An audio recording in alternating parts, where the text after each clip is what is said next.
All right, you are in the session Trauma in Today's Classroom with Christy Fubio, and she's going to get started here in just a minute.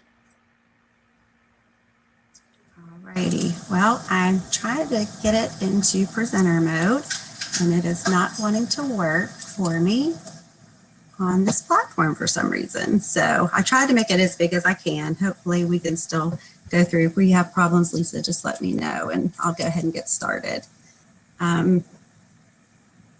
Okay, so my name is Christy Fubio. I am the Project Aware Behavior Support Specialist with the West Virginia Behavior Mental Health Technical Assistance Center, working with the Aware schools in Cabell, Clay, and Harrison County. I just recently made the transition from Harrison County schools, where I worked as a special education teacher. So today we're going to talk about trauma in today's classrooms. The West Virginia Behavior Mental Health Technical Assistance Center is a collaboration between the West Virginia Autism Training Center at Marshall University and the West Virginia Department of Education Office of Special Education. The TA Center is the hub for three main projects in West Virginia, which include school-wide West Virginia PBIS coordinated by Alicia Zeman, Early Childhood PBIS coordinated by Dr. Amy Carlson, and Mental Health First Aid coordinated by Diana Bailey Miller. The TA Center has 7 behavior support specialists that cover the state of West Virginia, and those are designated by color for the school-wide behavior support specialists and the triangles for the early childhood behavior support specialists. The mission of the West Virginia Behavior Mental Health Technical Assistance Center is to assist teachers, students, families, and communities that are faced with challenging behaviors and mental health issues through training, resources, and promotion of evidence-based practices, strategies, and interventions. We are not only the hub for the 3 projects, but we also offer trainings on childhood trauma and trauma-informed classrooms, challenging behaviors and classroom procedures, functions of behavior and data analysis, family engagement, self-care for educators. And if you have a need within the realm of behavior and mental health, then we will do our best to work with you to develop a training to fit your needs. So today's objectives are to provide you with information to increase your understanding of the ACE study, define trauma and understand how it affects today's classroom, also to understand how trauma impacts mental health, behavior, and academic performance of our students. We'll define resilience and understand how to foster resilience in our students and learn about proactive strategies and techniques to utilize in the classroom. So first, we'll review the ACE study and why it's important to understand its relevance. The study was completed in 1990s by a group of doctors led by Dr. Vincent Folletti and Dr. Robert Anda. This was a collaborative project between the Centers for Disease Control and the Department of Preventative Medicine at Kaiser Permanente in San Diego, California. The purpose of this study was to find a correlation between adverse childhood experiences happening in the first 18 years of life and adult health. So for each ACE event that occurred, the participant would give it a value of 1. Christy, your slides aren't forwarding. Are they not? Okay, thank you. I have it on another screen, so I don't, it's working on my end and not there. So we're just gonna have to do this, figure this out. Okay, let's see here. Let me get this other one up. All right, so we are there. Let me see if I can make them smaller. I'm just not sure why, they're not moving. Let's see if it changes this time. All right, it is still not working on this end. Okay, hold on one second. All right, so let's see here. Just one second. All right, so, okay, so it's on the ACEs included. You can see that, right? Okay. All righty. Get it back up here. All right. Okay, so for this study, there were 8 adverse childhood experiences. They included the experience of abuse or neglect, parental separation or divorce, witnessing domestic violence, substance abuse, or mental illness in the home, having a suicidal household member, an incarcerated parent, and experiencing the death of a parent or loved one. So the results of the study showed that out of 9,500 respondents, more than half had experienced at least one ACE. Around 25% had 2 or more experiences, and 1 in 16 had 4 or more ACEs. So the Behavioral Risk Factor Surveillance System is an annual state-based random digit dial telephone survey that collects data from U.S. adults regarding their health conditions and risk factors. In 2010, they completed an ACE study. So you can see that their ACE data is very similar to that of the original study, with a higher ratio of those that had an ACE score of 4 or higher. The Washington State University conducted a study of experiences with elementary students in 2011, and those results are very similar to the original study also. In 2014, as part of the Behavioral Risk Factor Surveillance System, West Virginia conducted their own ACE study. And again, the results are like the other study, with a higher incidence of those that had an ACE score of 4 or higher. So this information tells us that trauma is prevalent. It knows no boundaries. It's everywhere. It's in all populations and circumstances at every socioeconomic level, across ethnic and cultural lines, within all regions and at all levels of education. Trauma affects mental and physical health. ACEs are linked to chronic health problems, mental illness, and substance misuse in adults. The ACE study also showed that child abuse and neglect is the single most preventable cause of mental illness, the single most common cause of drug and alcohol abuse, and a significant contributor to leading causes of death, such as diabetes, heart disease, cancer, stroke, and suicide. So we've learned that the higher an individual's ACE score is, the more likely he or she will adopt or present with significant health concerning outcomes. Next, we'll define trauma. So trauma is the unique individual experience of an event or continuing conditions in which the individual's ability to integrate his or her emotional experience is overwhelmed, and the individual experiences a threat to his body or life or that of a caregiver or family member. Trauma is not about the event that took place. It's about the individual's response to the event, and everyone reacts differently to trauma. Trauma can be caused by neglect, abuse, assault, being a witness to or a victim of extreme personal, interpersonal, domestic, or community violence, a serious accident or medical procedure, natural or man-made disasters, war, separation, and anything else that is overwhelming to an individual's emotional system. Trauma is about the 3 E's: the event, which can be a single or continuous event or a set of circumstances; the experience, which may be physically or emotionally harmful; and the effect, which is typically characterized by the lasting adverse effects to mental, physical, social, emotional, and or the spiritual well-being of the individual. The Illinois Childhood Trauma Coalition describes childhood trauma as the experience or repeated experiences that may leave a child with an overwhelming sense of fear and loss, making them feel that they have no safety or control over their lives.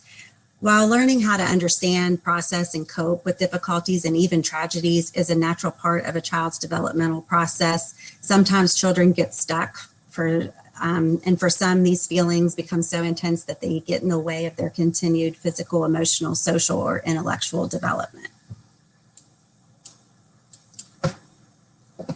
So children who experience adverse occurrences simultaneously or sequentially and are exposed to these occurrences chronically or beginning in early childhood may experience complex trauma. So complex trauma can be best described as a wave-on-wave experience. You think about when you're at the beach and you decide to venture out into the ocean and you make your way out and you're just getting it to where it's above your knees and you get hit by a wave and knocked down, and then you get back up and bam, another wave, and it just repeats several times until you can't get back up. but you're still getting hit over and over again by each wave that makes its way in. And this is what complex trauma is. With trauma comes stress.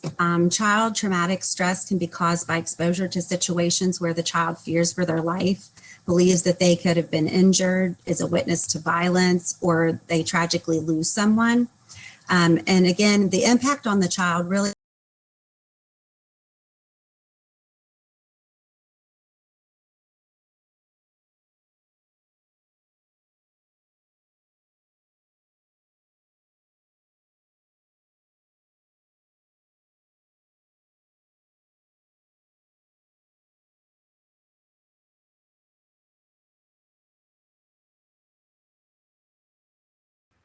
Christy, you're frozen. I'm not sure if you can hear me.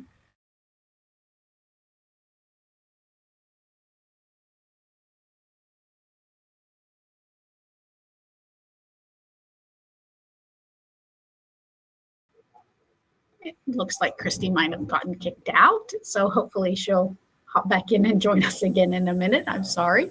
There she is. I think it kicked you out, Christy. is it.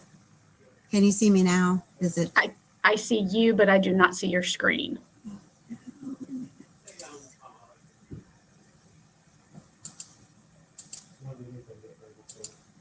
And Scott Miller, thanks for the humor there. Okay, you can. Thank you. Okay.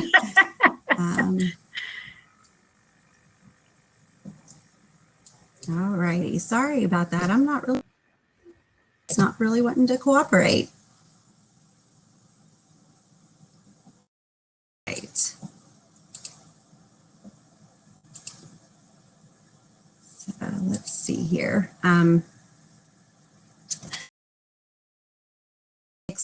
Just so you can kind of see the prevalence of traumatic experience in our students. And I'll just, some of them here, I think the biggest one is just, when you look at 26% witnessed or experienced a traumatic event before the age of 4. So this just kind of lets you know the prevalence of trauma with our students.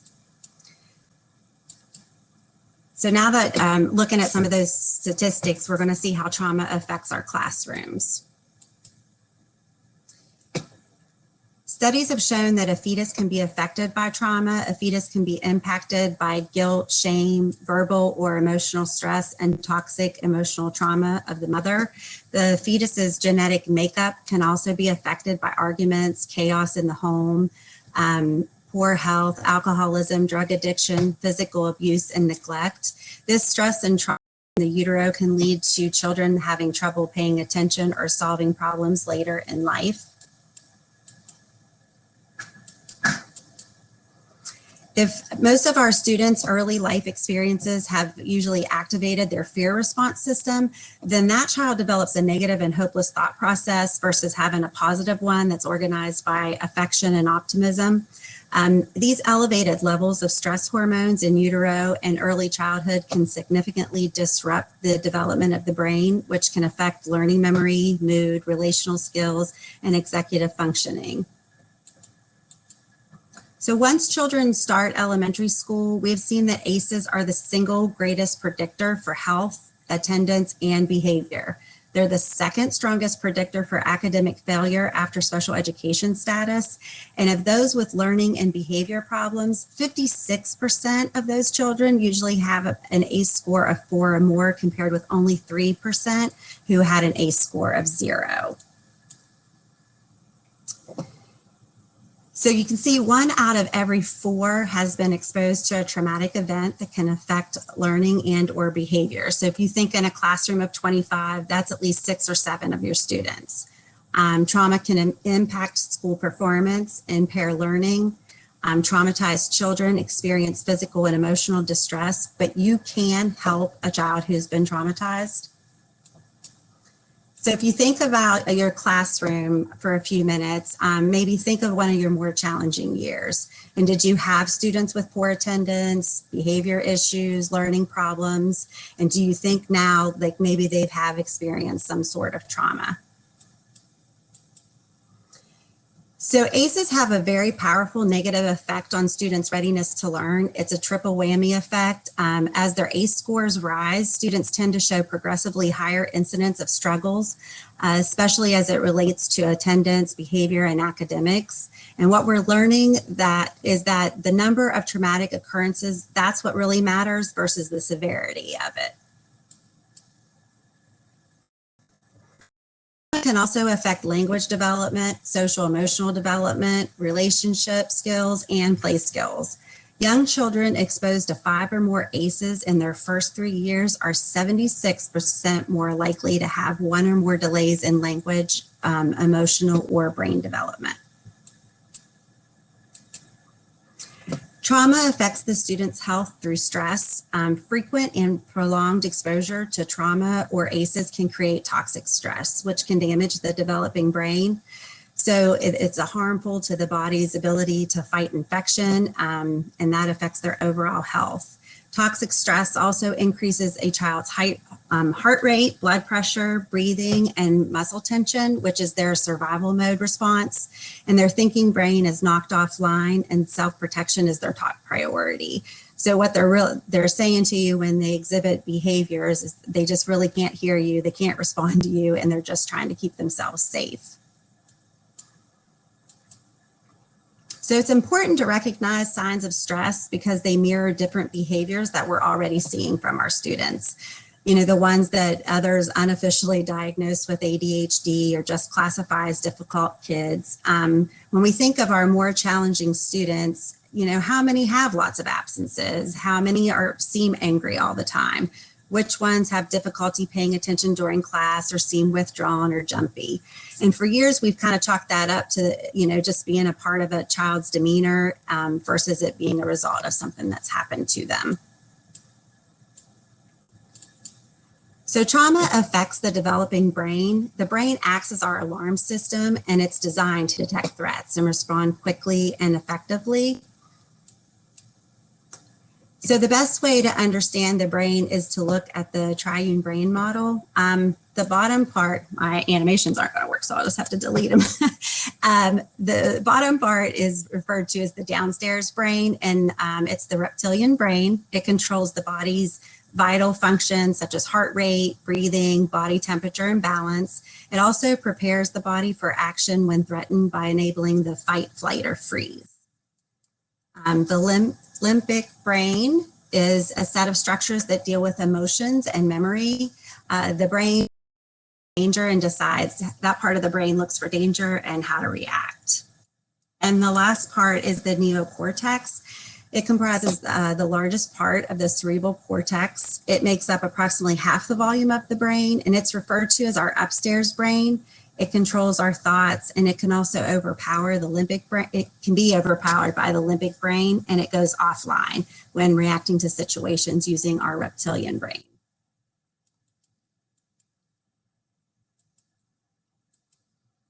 So the next part is the upstairs versus downstairs brain. The upstairs brain is less developed, and it doesn't develop until around age 25. But this is where we expect children to be. We expect them to be in the state of mind when they come into the classroom, you know, so that they're calm, alert, and ready to learn. And the downstairs brain is more developed. This is where emotions live, where stress behaviors originate, and where dysregulation begins. When students live in their downstairs brain, they're easily triggered, and it easily leads them to a stress response. So when the downstairs brain takes over, the upstairs brain is out to lunch or offline. And that's why when you're emotionally overwhelmed, it's nearly impossible to figure out how to deal with it.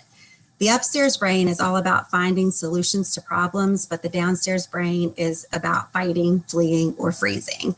And that's who's in charge. So during this time, the stress behavior is more likely than misbehavior. So we need to recognize that a child is going into survival mode and respond in a kind and compassionate way. So when we look at the cycle, the emotional brain senses a threat because something triggers a sense of fear or loss that's linked to a past trauma. And so what happens is we react first and think later. And the student may be like visibly upset, mad, or angered at the time, and they may be scared or seem to be ignoring you. And then their thinking brain assesses for danger or a false alarm. So the student's trying to figure out if it's a real threat or not. And then if it is real, the thinking brain goes offline and they enter fight, flight, or freeze. And there's no talking about what's going on or when this thinking brain goes offline. So they might react by hitting or kicking you, running from the area, or they just might seem to be ignoring you and may even experience a kind of dissociation. And then the last part finally is the thinking brain helps calm things down, and it comes back in charge and it gets the emotions back in check.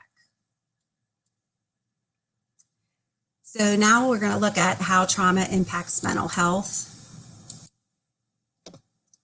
So trauma reduces the ability to respond and figure things out, and it makes it harder for them to make friends and maintain relationships, which also impacts their mental health. It can also disrupt self-soothing, which may be mislabeled as agitation. It can disrupt the ability to see the world as a safe place and cause distrust of others, which is usually misinterpreted as cause disruptions in organized thinking for decision making, which appears as psychosis. And it also causes students to avoid or preempt exploitation, which is more about how they perceive the situation and can be mistaken for self.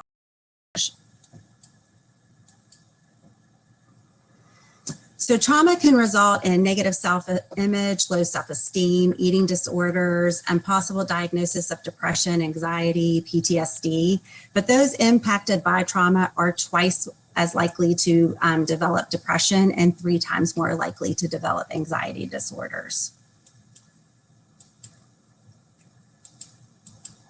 Well, now it's frozen. Oh, goodness gracious. There we go.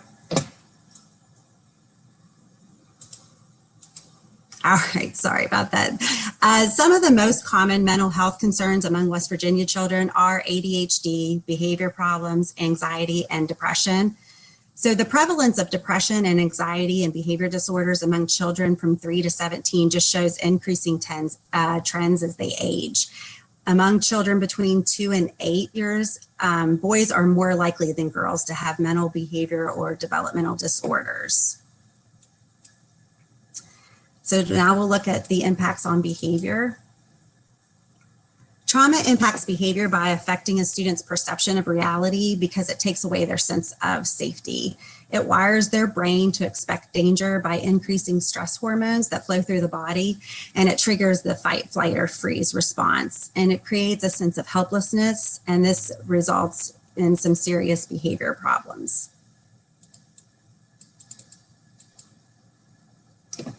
So trauma impacts the student's brain development, emotions, relationships, and physical health. And the way trauma affects these areas will ultimately impact the student's behavior even more because of the difficulties they're experiencing. So kids do well if they can. Contrary to some beliefs, they do not wake up in the morning and say, today's it, I'm going to go in and drive Mrs. Smith crazy. They don't come with a plan to sabotage. And when they struggle to do well, it's our job as adults to figure out what is getting in the way so we can help them. If we reframe the behavior and shift our mindset, we can respond appropriately. This visual is adapted from the work of Dr. Ross Green and Dr. Stuart Shanker. Dr. Green's work focuses on the collaborative and proactive solutions, while Dr. Shanker's focuses on self-regulation.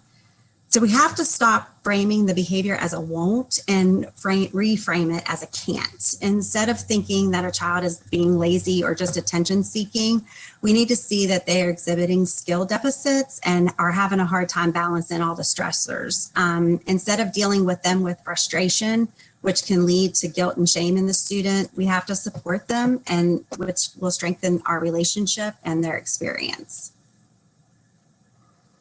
So in the first part of this, when we talk about the window of stress tolerance, we are talking about the child's ability to withstand pressure and fear without becoming dysregulated. and reaching their breaking point. So you can see the baseline of child 1 and child 2 are very different. So child 1 comes to school ready to learn, calm and attentive because his needs are and have been met at home. But child 2 lives in a constant state of chaos and they're always anticipating the worst, have high levels of stress hormones racing through their body and perceive the world as unsafe. The area between the baseline and the breaking point is the window of stress tolerance. So child 1 has a large window before he reaches that breaking point, while child 2 has very limited space.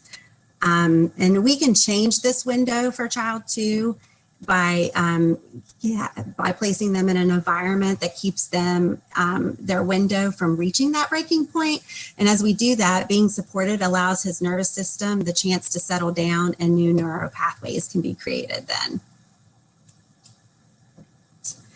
So when we see students reaching that breaking point, they'll begin to act out different behaviors. And the behavior that you see is the communication. There's always a reason for a child's behavioral responses.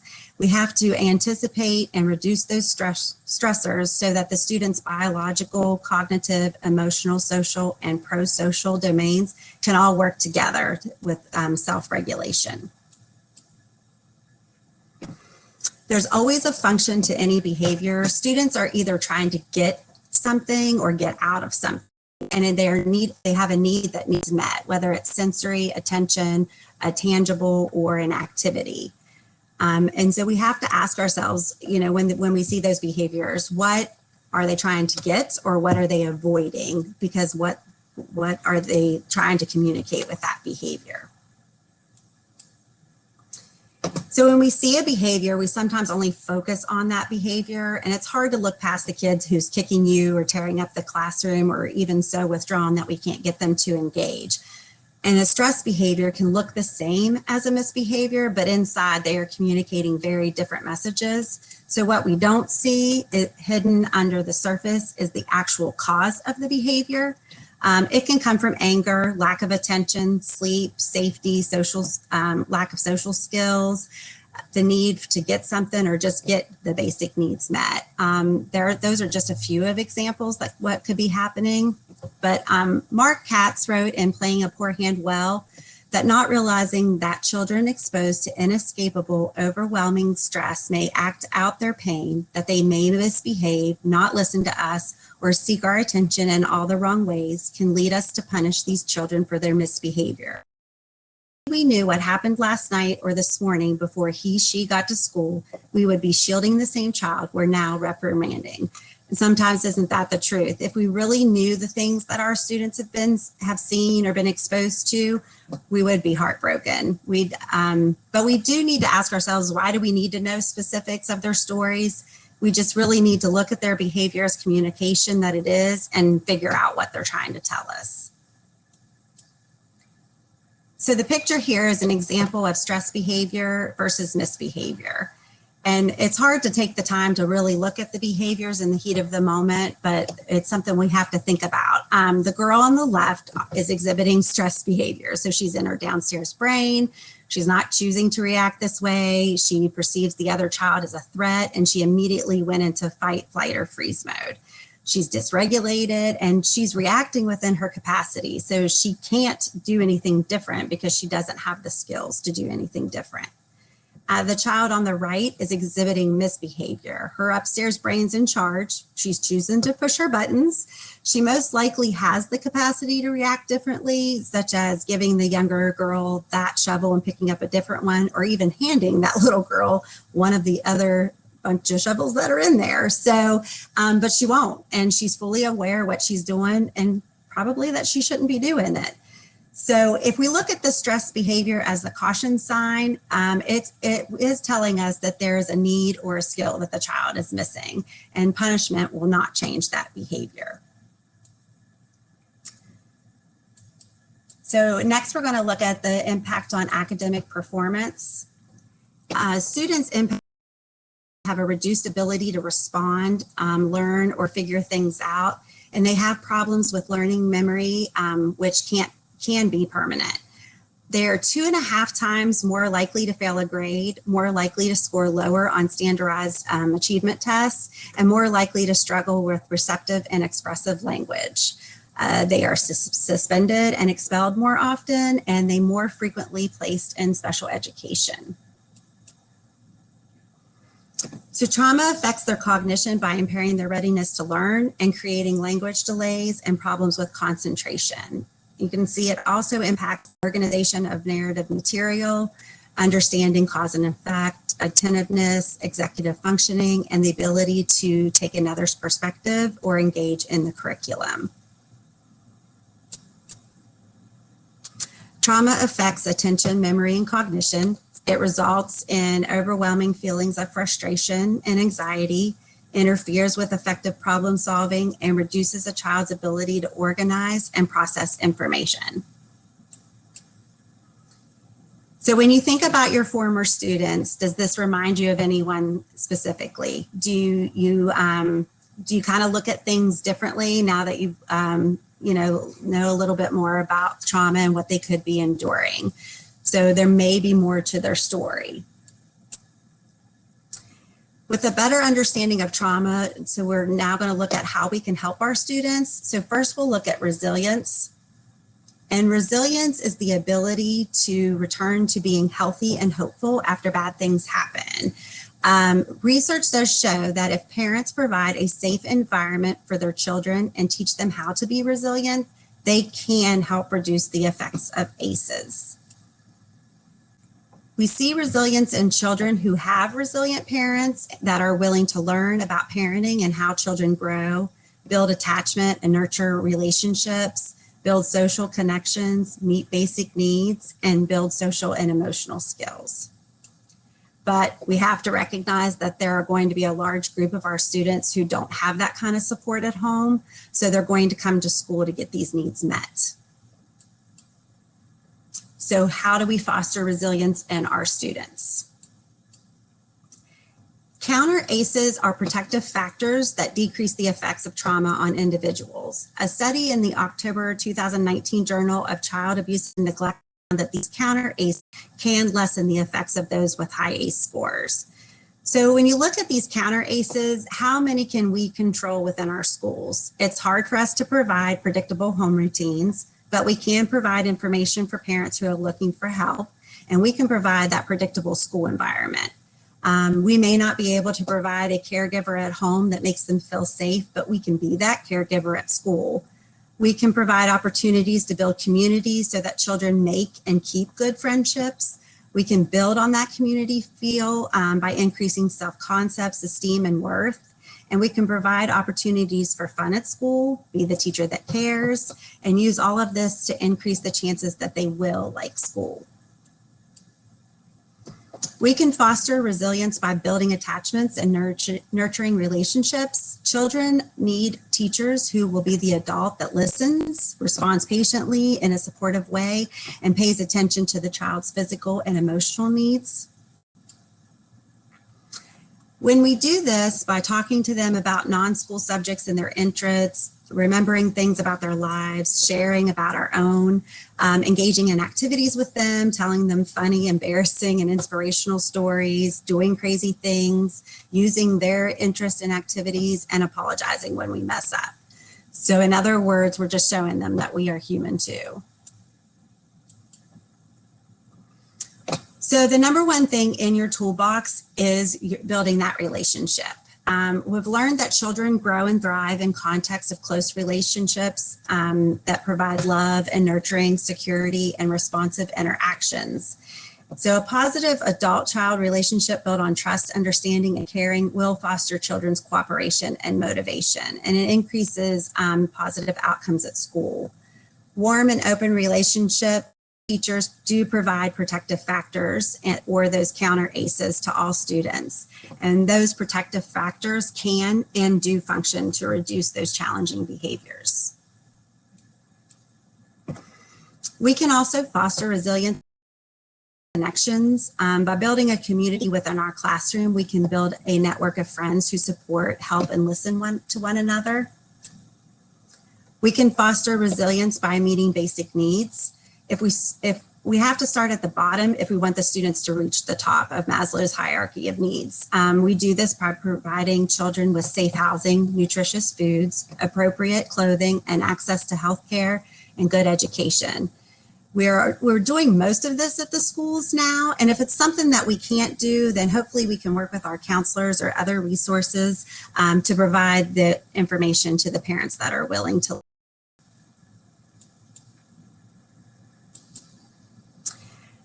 So beyond those basic needs, Sowers and Hall describes 4 areas of need that drive student behaviors. In their 2018 book, Relationship, Responsibility, and Regulation, they labeled those need areas as emotional, relational, physical, and control. And so we've also added cognitive to this chart because we need to know and understand our students and their, how they are cognitively in order to add their needs. So students that are driven by emotional needs need to be regulated, and in their upstairs brain, they're easily triggered and depend on others to regulate. So they'll act out, and we have to help co-regulate and help them teach them self-regulation skills. Those driven by relational needs just want to feel connected. They haven't experienced that feeling in safe or consistent ways, and they tend to use unhealthy actions to get that attention. So we need to build relationships. Students driven by physical needs need to have their physiological and biological needs met, which we just talked about. Those driven by control need to have a say. They live in chaotic, unpredictable, unsafe environments, and they crave to be in control. So this usually leads to defiant behaviors. And to meet this need, we want to provide structured, consistent, safe, and predictable environment. And then finally, those students driven by cognitive needs, they really need to understand what is happening and what's expected. And they may not be able to understand what's going on, or they're not able to label those emotions and they struggle to understand. So they kind of live in just constant fear of the worst, and they're always on alert, which quickly leads them to that fight, flight, freeze response. So to meet this need, we need to kind of think of it in a way, if you can name it, then you can tame it. So we want to work with their cognitive level and help them learn about their emotions, how their body feels in the moments leading up to that outburst behavior, and what helps them deal with it so that they can make better choices. To foster resilience in our students, we also need to build social and emotional skills, and we have to provide opportunities to help children interact in healthy ways with others, manage their emotions, and communicate their feelings and needs. One of the most effective ways to change behavior is to teach a new social, emotional, or self-regulation skill to replace that challenging behavior. So now we're going to look at strategies and techniques that we can use in the classroom. Schools become our children's communities, and all of our students have a need to feel safe. To help them do that, if we focus on the relationships, environment, regulation, and expectations, we can help them build that, and they need to be predictable and consistent. So first, with relationships, we'll talk about those first. So it's impossible for us to build a deep, enduring relationship with every student that crosses our path. In elementary schools, teachers can have anywhere between 20, 30 plus kids throughout the years. And in middle and high school, teachers can see up to 150 kids each day. So instead of trying to focus on the depth of the relationship, we need to be creative and kind of form relationships with our students so they do feel that connection. And we establish a relationship that just is safe enough by providing consistency, positivity, and integrity. And we can continue that relationship by creating the environment that's healthy enough so we initiate repair when it's needed. And we're sincerely working to model and engage in appropriate interpersonal behaviors. And we have to do this in all of our interactions with each student. So we want to shift our mindset and ask the right questions. What is driving the behavior? What else is going on here? What does he need? How can I change my perspective? Why am I only looking at the behavior? What in the environment could be the trigger? And also, what can I do at this very moment to improve my relationship with the student? What does he need for me to need from me to validate him? What does, how can I respond and position myself so he doesn't feel threatened? Make this relationship safe for them. If we change our questions from what's wrong with this child to any of these other questions, we can start looking at the whole child versus just the child's behavior. Start with the fundamentals by investing the time to build the positive relationships. Taking the time to build that relationship really can save you time in the long run. Positive attention will bring positive behaviors. Oops, sorry. So we also want to connect right brain to right brain with our students. They're trying to let us know that they're upset, and we just need to let them know that we see them, we hear them, and we do care about them. And that hopefully can get them back into their upstairs brain where, since they feel comforted, they can start using some problem solving skills and making better decisions. We can use breathing exercises or soothing techniques to help with the calming process. And once they're in their upstairs brain, we can address the situation. But the mistake many of us make is we try a left brain intervention from the get-go, and we're trying to ask the child to reason and problem solve when they really just can't. So as we work with them, we just really have to think, am I engaging with the upstairs brain or am I triggering the downstairs brain? We are kind of like the brain staircase monitors, and we have to make sure it's working. And if we understand this concept a little bit better, it will help the kids during stressful situations. So we just have to remember to keep using our upstairs brain.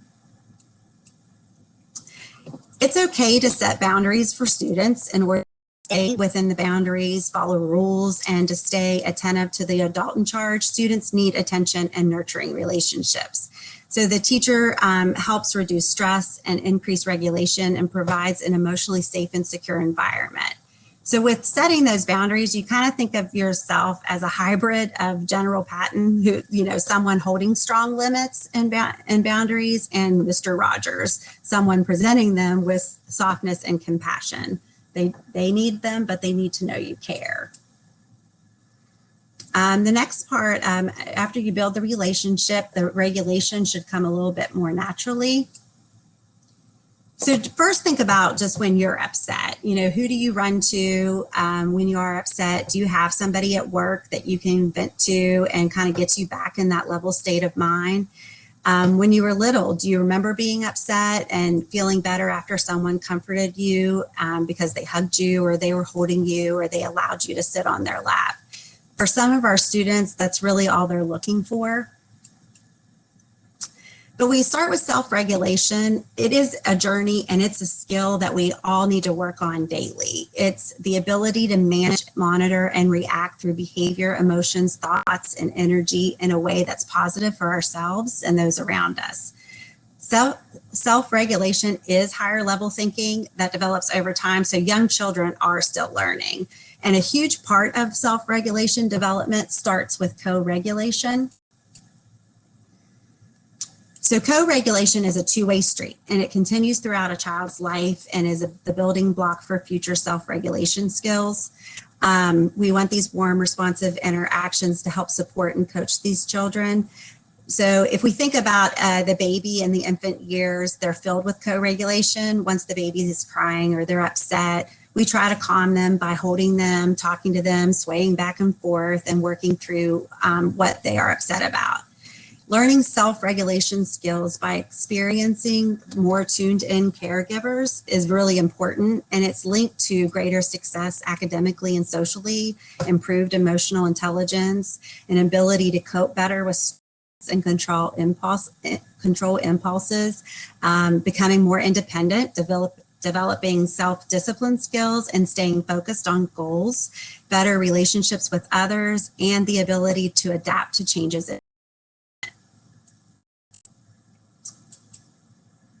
So we do this by managing our own stress and emotions first. If we're being honest, we know that this is a big challenge some days, and some days we do really well, and some days we don't, and that's really normal.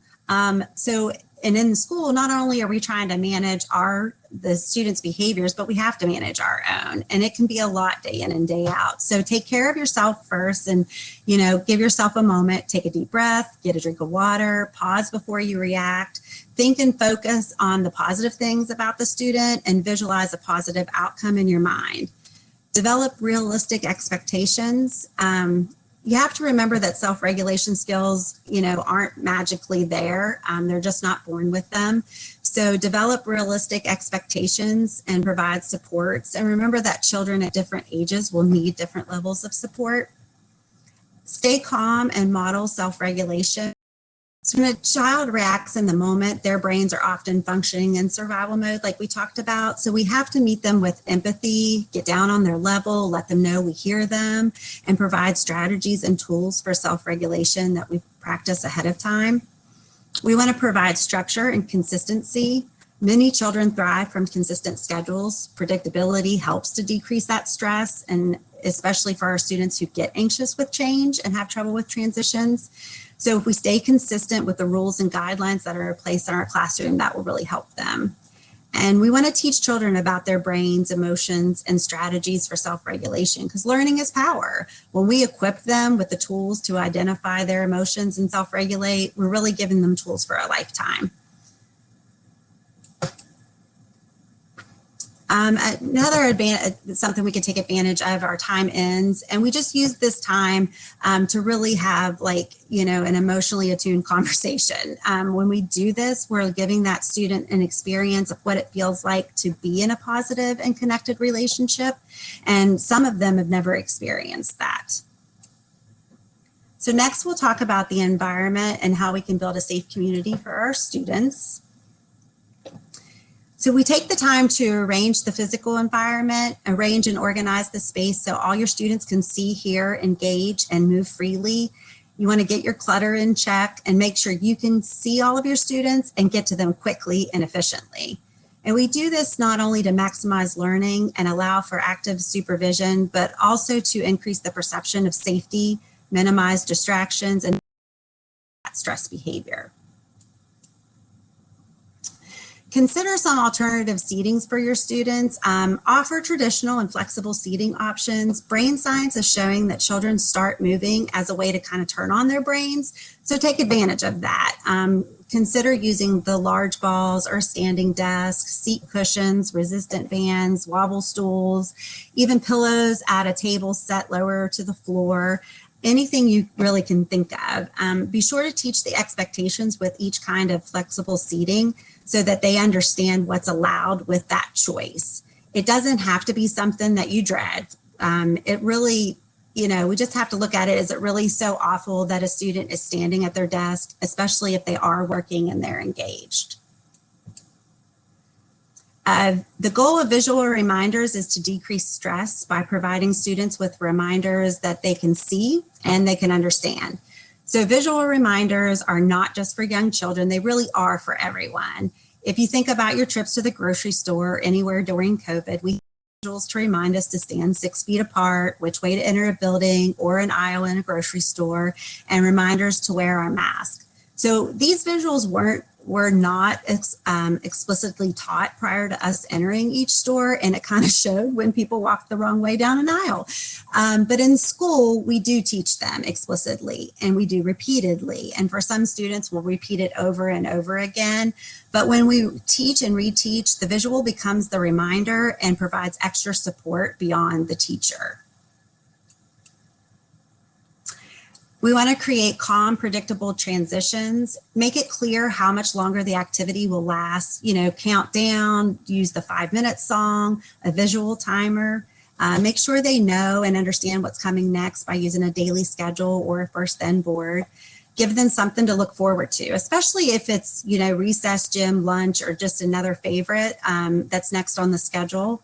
You can provide fidgets when necessary or take sensory or movement breaks prior to a transition and use music, video, or a game. But most importantly, remember that practice makes perfect and practice those transitions.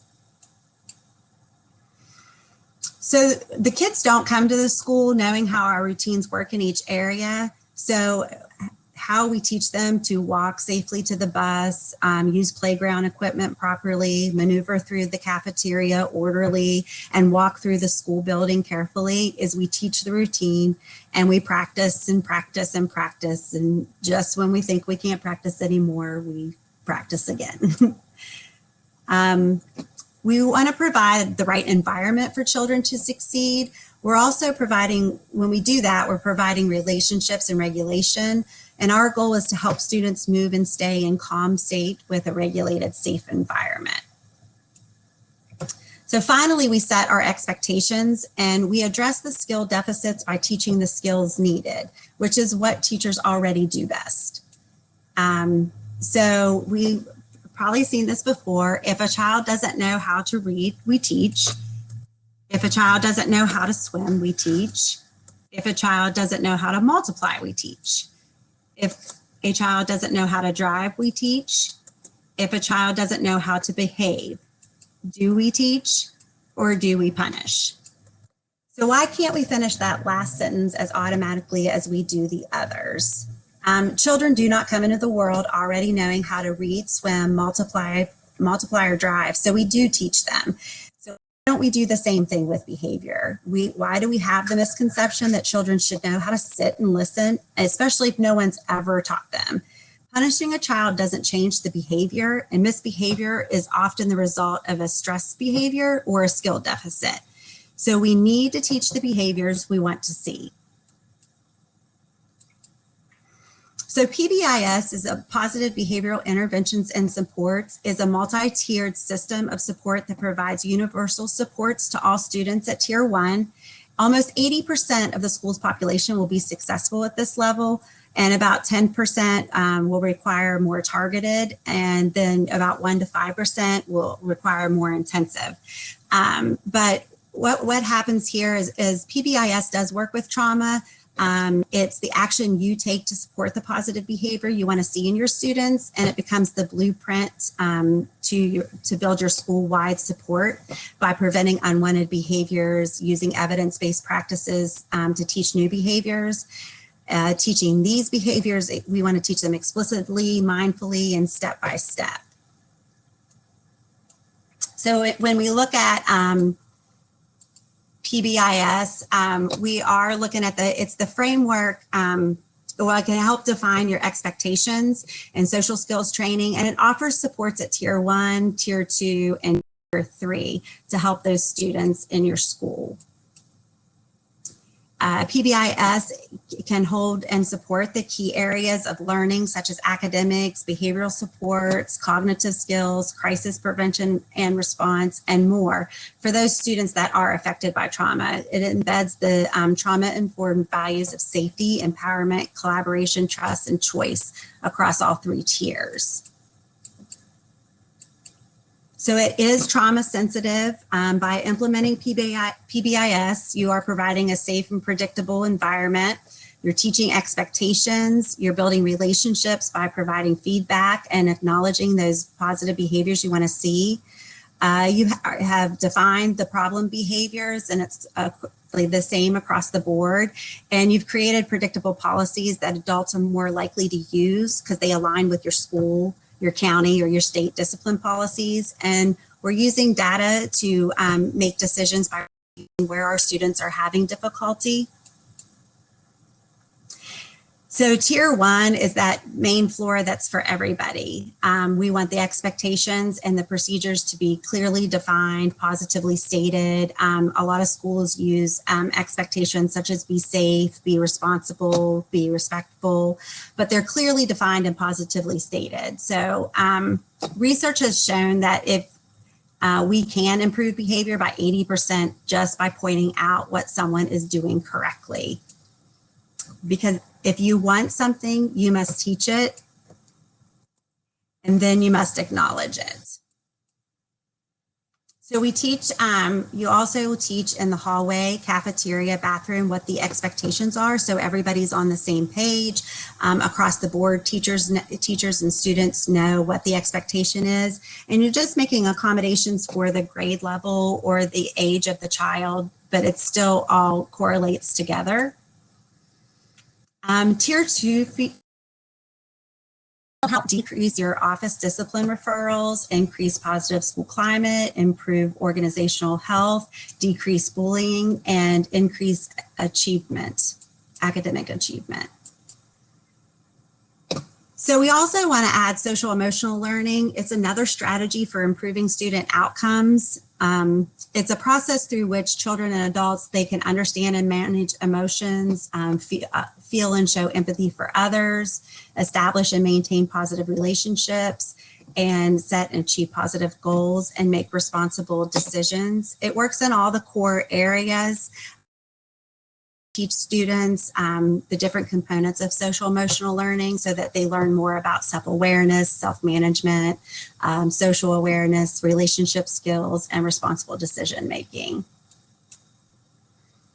There are benefits to social emotional learning. There's an increased academic achievement. Studies have shown that there's been 11% point gain in academic achievement for schools that have used different social emotional learning strategies. It does improve behavior. It helps decrease dropout rates, school and classroom behavior issues, drug use, mental health problems, and criminal behavior. And it's shown that the program, that for every dollar invested, there was an $11 return. But in order to see these benefits, we have to learning into their everyday lives. And it doesn't have to be a box curriculum. We can do this just with daily greetings, class meetings, circle time, read alouds, and different things like that. So the last thing we're going to talk about real quickly is just these are kind of needs-based strategies to kind of give you an idea of just some different things you can do.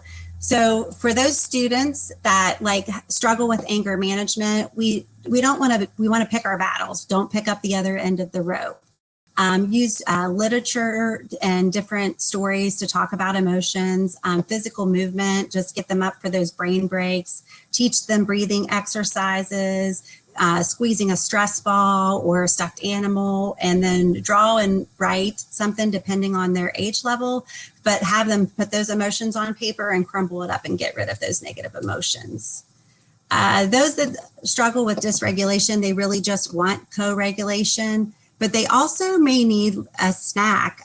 It's been shown that the kids that they burn more energy when they're dysregulated, and they require that the need for frequent refueling and brain breaks. Use games and movement activities to kind of break things up, and transition songs and a calming corner can also help. Those kids that are nervous and anxious, teaching them breathing techniques, having them squeeze or hug a squeeze toy or stuffed animal, have them take a break and use the calming corner, just like give them different strategies of how to calm down, or a coping skills toolbox, or just some ideas. So those that struggle with problem solving, we can use emotional coaching to like help them label their emotions and how to deal with problems successfully, teach them the steps of problem solving skills, use books to talk about different things that we see happening in our classroom, give them prompts, you know, how could we work this out, and help them with that. And that just helps them see that they can work out problems. And then those that are withdrawn, really, we just need to foster the connection. We want to focus on the relationship and community building activities. Just by, you know, classroom jobs really help. Just have to see that they are more alike than they are different, and doing different things during our morning meetings or circle times to show that. And then kids that kind of are hyperactive, we want to create a positive outlet for them. So they really need those stretch and movement breaks. Like the noodle breaks are really great. Just something quick and to kind of get them moving. Use preferential seating to keep them away from doors or windows or other kids that make noise.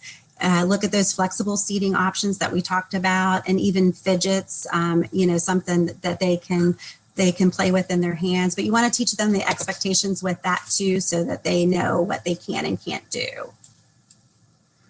And finally, just remember that learning about trauma, it is a journey. The more you know, the more that you can, you know, use within your classroom and make those trauma-informed practices an everyday thing. You're probably already doing a lot of this stuff. You just didn't realize how much it was helping.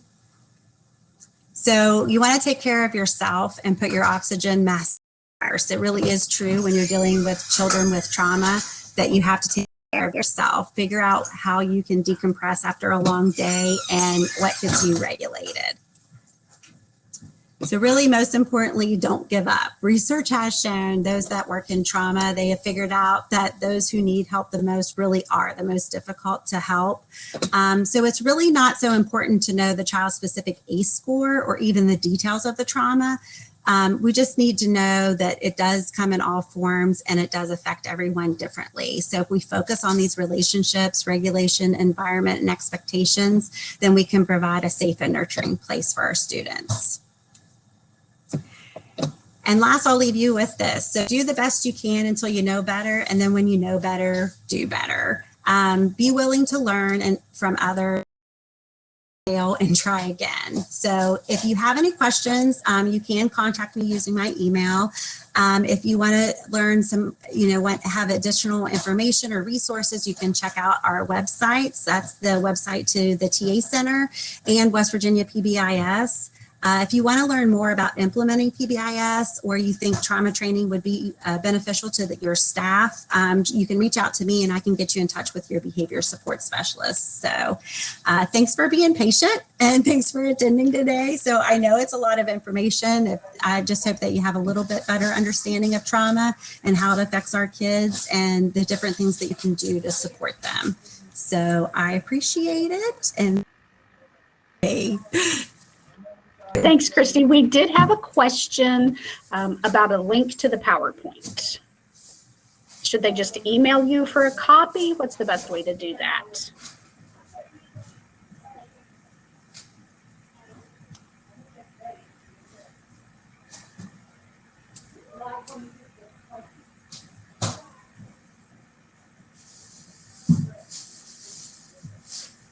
Can you hear me?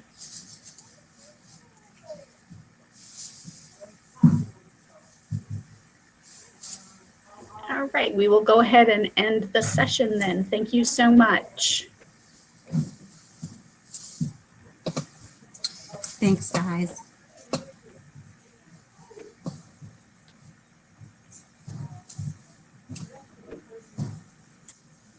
And on that last slide, Christy showed you her email address. So if you have questions.